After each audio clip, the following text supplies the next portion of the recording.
Hello everyone. ఇవాళ నేను మీతో ఒక ఇంపార్టెంట్ ఇష్యూని డిస్కస్ చేయడం కోసం ఈ వీడియో చేస్తున్నాను. రీసెంట్గా మధ్యప్రదేశ్ అండ్ రాజస్థాన్ స్టేట్స్లో దాదాపుగా 16 మంది చిన్నపిల్లలు ఒక దగ్గుమందు వాడి చనిపోవడం జరిగింది. దాని పేరు కోల్డ్రిఫ్ కాఫ్ సిరప్. ఒక దగ్గుమందులో అలాంటి అంత హార్మ్ఫుల్ కెమికల్స్ ఏమున్నాయి, ఈ చిన్నపిల్లలు చనిపోవడానికి కారణాలు ఏంటిదో ఈ వీడియోలో తెలుసుకోవడానికి ప్రయత్నం చేద్దాం. మధ్యప్రదేశ్లో ఈ కేసెస్ ఎప్పుడైతే రిజిస్టర్ చేయడం జరిగిందో, రిజిస్టర్ అయిన వెంటనే అక్కడి గవర్నమెంట్ అలర్ట్ అయ్యి ఈ శాంపుల్స్ని టెస్ట్ చేసినప్పుడు, ఈ పిల్లలు తాగిన ఈ దగ్గుమందు శాంపుల్స్ని టెస్ట్ చేసినప్పుడు అందులో ఎటువంటి హార్మ్ఫుల్ కెమికల్స్ లేవని చెప్పి డిక్లేర్ చేయడం జరిగింది. రాజస్థాన్లో, మధ్యప్రదేశ్లో అదే డిక్లేర్ చేయడం జరిగింది. కానీ కొంతమంది మెడికల్ ఎక్స్పర్ట్స్ ఏమంటున్నారంటే ఇందులో ఈథలీన్ అండ్ డైఈథలీన్ గ్లైకాల్స్ అనే హార్మ్ఫుల్ సింథటిక్ కెమికల్స్ ఉండడం వల్ల ఈ పిల్లలు చనిపోవడం జరుగుతుందని చెప్పి వాళ్ళ పర్స్పెక్టివ్స్ని పెట్టడం జరిగింది.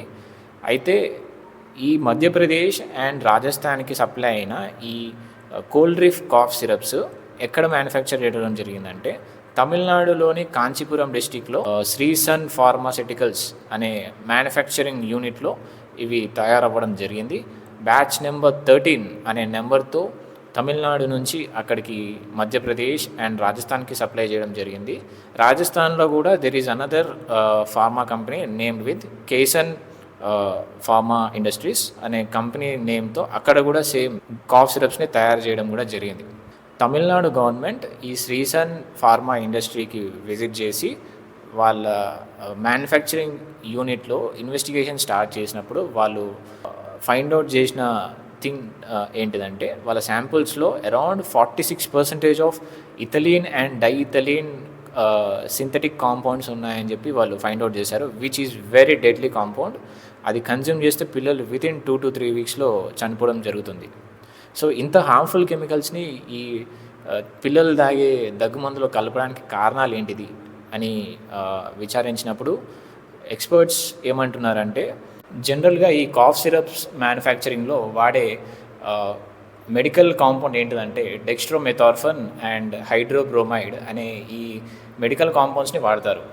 కానీ ఇవి ఎప్పుడు యాక్టివ్గా పనిచేస్తాయంటే వీటితో పాటు ఒక సాల్వెంట్ని యాడ్ చేసినప్పుడు, ఫర్ ఎగ్జాంపుల్ ప్రొపలిన్ గ్లైకాల్ అనే ఈ సాల్వెంట్ని యాడ్ చేసినప్పుడే దానికి ఒక విస్కస్ నేచర్, ఒక జిగురు నేచర్ అనేది టానిక్ ఏదైతే కాఫ్ సిరప్ ఉందో దానికి ఆ విస్కస్ నేచర్ వస్తుంది.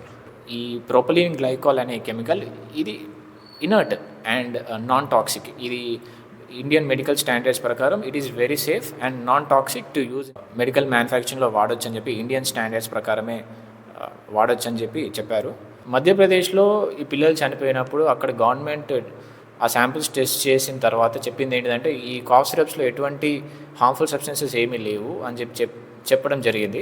కానీ అక్కడికి సప్లై అయిన ఈ కోల్డ్రిఫ్ కాఫ్ సిరప్స్ అనేటివి మ్యానుఫ్యాక్చర్ జరగడం జరిగింది. ఎక్కడ అంటే కాంచీపురంలో, తమిళనాడులోని కాంచీపురంలో జరగడం జరిగింది. కానీ కాంట్రడిక్టరీ ఏంటంటే ఇక్కడి శాంపుల్స్ టెస్ట్ చేసినప్పుడు ఇందులో డైఇథలీన్ గ్లైకాల్స్ అండ్ ఇథలీన్ గ్లైకాల్స్ అనే హార్మ్ఫుల్ సబ్స్టెన్సెస్ ఉండడం జరిగింది. So there is a bit of contradiction over here and there is a need to look in to it.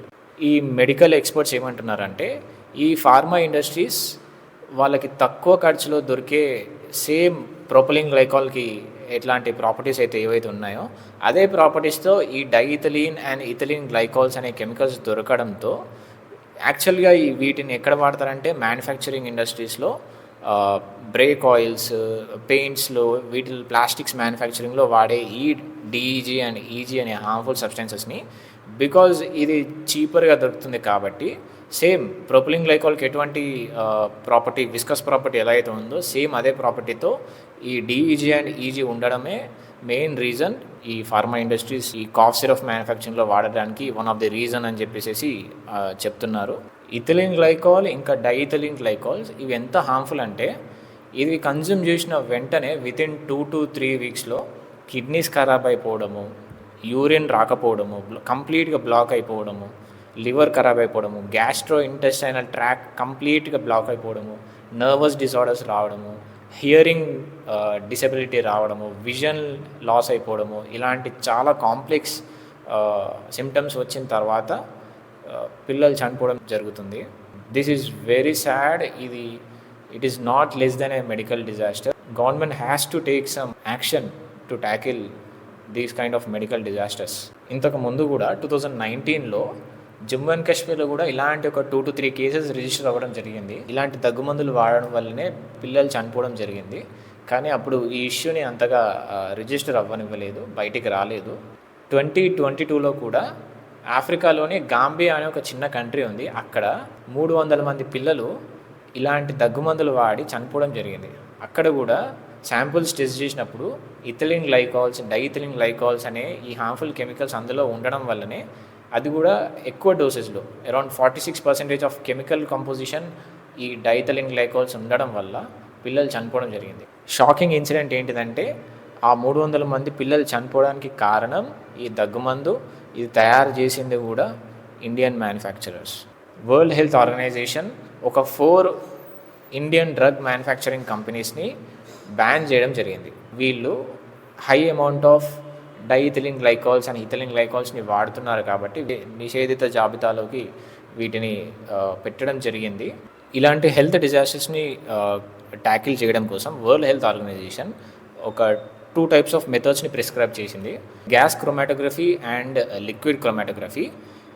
వీటి యూజెస్ ఏంటిదంటే, ఈ ఫార్మా కంపెనీస్ ఎప్పుడైతే ఏదైనా ఒక డ్రగ్ని మ్యానుఫ్యాక్చర్ చేసినప్పుడు అందులో ఏమైనా ఇంప్యూరిటీస్ కానీ అడల్టర్డ్ కాంపౌండ్స్ కానీ ఉన్నాయో లేవో చెక్ చేయడం కోసం ఈ gas chromatography and liquid chromatography use చేసినప్పుడు అందులో ఉండే ఇంప్యూరిటీస్ అండ్ హార్మ్ఫుల్ సబ్స్టెన్సెస్ని ఐడెంటిఫై చేయవచ్చు అనే ఉద్దేశంతో ఈ మెథడ్స్ని ప్రిస్క్రైబ్ చేయడం జరిగింది.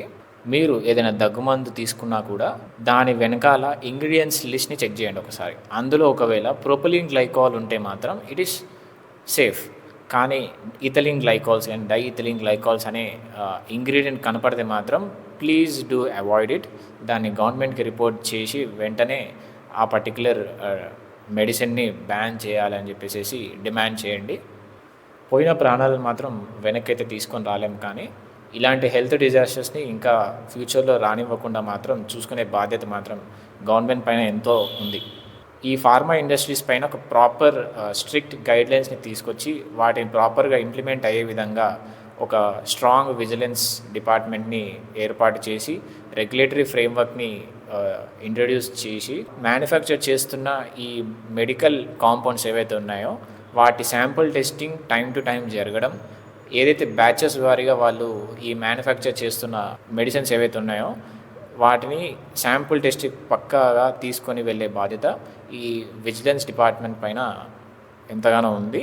వరల్డ్ హెల్త్ ఆర్గనైజేషన్ ప్రిస్క్రైబ్ చేసినట్టుగా గ్యాస్ క్రోమాటోగ్రఫీ అండ్ లిక్విడ్ క్రోమాటోగ్రఫీని గవర్నమెంట్ ఈ పాలసీ ఫ్రేమ్వర్క్లోకి ఇంప్లిమెంట్ చేస్తే కనుక there are chances for improved quality, proper క్వాలిటీతోని ఒక మెడిసిన్ మార్కెట్లోకి అందుబాటులోకి వచ్చే అవకాశం ఉంది.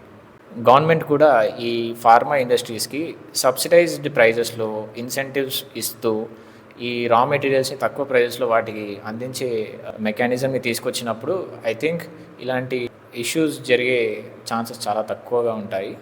ఫార్మా ఇండస్ట్రీస్ కనుక ఇలాంటి ప్యూర్ నెగ్లిజెన్స్ అండ్ ఫార్మా డిజాస్టర్స్ని చేసినప్పుడు కంప్లీట్గా వాళ్ళ లైసెన్స్ని మ్యానుఫ్యాక్చరింగ్ ఇండస్ట్రీ నుంచి వాళ్ళని కంప్లీట్గా బ్యాన్ చేసే ఫ్రేమ్వర్క్ను కూడా తీసుకొస్తే ఇలాంటి కేసెస్ తగ్గే ఛాన్సెస్ ఉన్నాయి.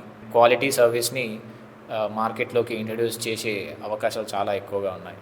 ఇందులో ఇంకేమైనా ఎలిమెంట్స్ అండ్ ఇష్యూస్ని నేను మిస్ అయినట్టయితే please do let me no.